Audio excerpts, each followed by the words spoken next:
بسم اللہ الرحمن الرحیم۔ السلام علیکم۔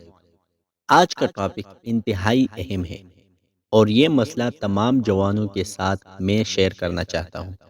سوال یہ ہے کہ رات کو ہم بستری کرنے کے بعد فوراً غسل کرنا چاہیے یا صبح تک تاخیر کر سکتے ہیں؟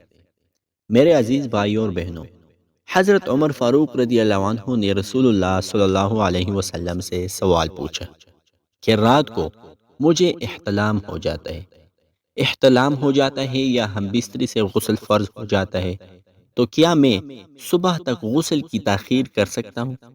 رسول اللہ صلی اللہ علیہ وسلم نے فرمایا کہ جب تم پر غسل فرض ہو جائے تو تم رات کو ہی وضو کر لو اور اپنی شرمگاہ کو دھو کر سو جانا، صبح جب اٹھ جاؤ تو پھر غسل کر لینا۔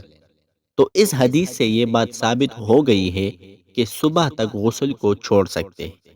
اتنی تاخیر اسلام میں جائز ہے، لیکن اتنی بھی نہیں کہ آپ سے صبح کی نماز ہی چھوٹ جائے۔ صبح کی نماز سے پہلے آپ کو غسل کرنا چاہیے تاکہ آپ باجماعت نماز ادا کر سکیں۔ اگر ویڈیو اچھی لگی ہو تو چینل کو سبسکرائب اور ویڈیو کو لائک ضرور کریں۔